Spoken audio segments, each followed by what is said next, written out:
Henri Sagnier, célèbre journaliste et présentateur de télévision français, un homme qui a passé toute sa carrière à informer le public, a enfin eu un moment pour parler de lui, de l'amour, du bonheur qu'il a trouvé après de nombreux hauts et bas dans la vie. Tout au long de sa longue carrière, Henri Sagnier a toujours été porteur de nouvelles, mais il a rarement révélé des histoires personnelles. Sa vie a toujours semblé tourner autour de l'actualité, des émissions de télévision et de son dévouement au journalisme. Mais derrière les projecteurs, il y a une histoire d'amour qu'il a gardée secrète, une histoire émouvante qu'il est désormais prêt à partager avec le public. Henri Sagnier avait une vie de famille stable, mais elle n'était pas toujours heureuse. Il a vécu des bouleversements, des pertes et des moments de solitude alors que sa carrière l'éloignait des choses les plus simples de la vie. Malgré son succès professionnel, il y avait des moments où il se sentait vide à son retour chez lui, où personne ne l'attendait. Au fil des années, Henri s'habitue peu à peu à vivre seul, se concentrant sur son travail et sa passion. Mais ensuite, le destin lui a préparé une rencontre inattendue, une rencontre qui a complètement changé sa vie. Henri a rencontré cette femme spéciale lors d'un événement culturel, alors qu'il n'attendait plus rien de nouveau dans la vie. Elle n'était pas une star, ni une célébrité, mais elle lui apportait un sentiment de paix, quelque chose qu'il recherchait depuis longtemps. Elle aime les choses simples, aime la lecture, aime les voyages loin du bruit de la ville, et surtout, elle comprend et apprécie la vraie personne qu'est Henri Sagnier. Pas besoin de paroles fleuries, pas besoin de gestes ostentatoires, juste une simple compréhension et une compagnie sincère. Henri Sagnier a dit un jour, « L'amour n'est pas quelque chose qui vient à nous quand nous le cherchons, mais quelque chose qui nous trouve quand nous sommes prêts à le recevoir. » Et c'est exactement ce qui lui est arrivé. Pas un amour brillant comme dans les films, mais un amour qui vient naturellement, doucement mais profondément. Ils partagent des intérêts communs, voyagent ensemble et explorent de nouvelles terres. Henri, qui a passé la majeure partie de sa vie en studio et devant la caméra, trouve désormais de la joie en se promenant sur la plage avec la femme qu'il aime, en profitant du coucher de soleil ou simplement en savourant un dîner chaud ensemble à la maison. Cet amour a aidé Henri à voir la vie d'une manière différente. Si avant, le travail était toujours sa priorité numéro 1, maintenant il sait concilier travail et vie personnelle. Il a appris à chérir chaque instant, chaque regard, chaque sourire de la femme qu'il aimait. Dans une récente interview, interrogé sur sa vie personnelle, Henri Sagnier ne s'est plus montré aussi évasif qu'avant. Il sourit et dit « J'ai trouvé le véritable amour de ma vie. À cet âge, je comprends que le bonheur ne réside pas dans les grandes choses, mais dans les petits moments passés avec les gens qu'on aime. Je ne me suis jamais senti aussi paisible et épanoui qu'aujourd'hui. » Ces mots n'étaient pas seulement une déclaration, mais aussi une affirmation de l'amour et du bonheur qu'il avait. Après tant d'années passées sous les feux des projecteurs et dans les médias, il a finalement pu consacrer du temps à lui-même et aux personnes qu'il aimait.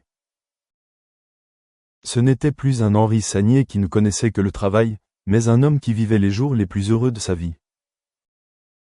Il n'avait plus besoin de cacher ses émotions, ne s'inquiétait plus des regards autour de lui, car il savait que le plus important étaient les véritables émotions qu'il ressentait. Aujourd'hui, Henri Sagnier vit ses meilleurs jours.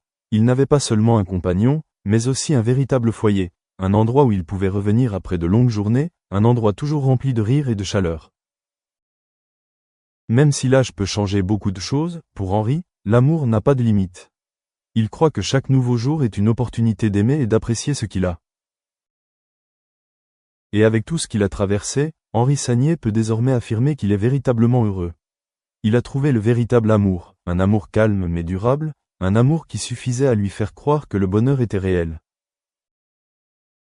Son voyage pour trouver le bonheur a peut-être pris des années, mais le plus important est qu'il a maintenant trouvé un bel amour, un amour digne d'être chéri pour toujours. Après avoir dévoilé au grand jour sa vie amoureuse et le bonheur dont il jouit, Henri Sagnier continue de porter un regard ému sur sa vie actuelle. Ce n'est pas simplement une histoire d'amour tardive, mais aussi un voyage où il se retrouve lui-même, où il retrouve les choses simples qu'il n'avait jamais réalisées auparavant. Henri a passé une grande partie de sa vie à courir après les dernières nouvelles, à participer à des interviews tendues et à des séances de tournage marathon. Mais maintenant, il apprend à profiter des petits moments.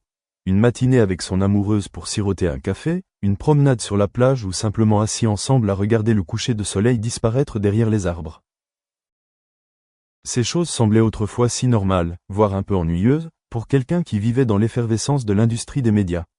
Mais maintenant, ce sont les moments les plus précieux de sa vie. Avant, je pensais que la carrière était tout, que le succès était synonyme de bonheur. Mais maintenant, je réalise que le vrai bonheur, c'est d'avoir quelqu'un avec qui tout partager, même les plus petites choses. Une poignée de main, un regard affectueux peuvent me rendre plus satisfait que n'importe quelle réussite antérieure, a partagé Henri. Have people that you can market to, but there's a whole load of people out there that willing to take things on, and I've done a lot more. I'd also comment that while there's also we're concentrating on the, let's say, the more mature market, there's also a place, I think, for technology as well in raising aspirations of young people in feeling that they can come to a university like Newcastle, like Leeds, and succeed. I mean, a strong sort of strategy at Newcastle is engagement in place. We do live in the northeast of England. There are pockets of deprivation in this area, and I think it's really important that we do outreach to these students. And technology does facilitate that in a quite dynamic way. You can quite easily give a guest sort of speaking send a guest speaker to the classroom to talk to these students in a sort of a COVID secure way. And I think the ability to have that outreach with those students and to show that we wish to engage with them is a really important part of the process of making students feel that they can travel to these places even virtually, and these are places which they can see themselves at, which is, to be honest, part of the problem. Sometimes many students don't see themselves at these more research-intensive universities that some of us work at. Yeah, I remember from my own personal experience, I was like that as well. And this is a good example of the accessibility. My university has always been one that's tried to be good on accessibility to get these disadvantaged students in. But often the students have had not a good experience, or they've left because it's not right for them. But with the online stuff, if they can take short courses, they can get that taster. They can see whether it fits with their with what they're able to do, with all the other things that they have going on in their lives. So I think it will help with retention of students, with quality of the student experience, and actually reaching out to quite a wide range of people that would not normally go to these universities. So yeah, I would agree. Thank you both.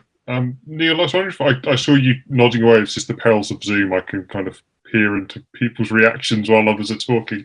I mean, to Daniel's point about it's sort of taking away the fear factor of, and also the barriers to entry caused by time and place, and also having greater flexibility for staff to teach at multiple universities throughout the year. I mean, are these some of the things that you are looking to open up at Leeds? Have you tried them already? Where are you on that? Yeah, no, I was nodding away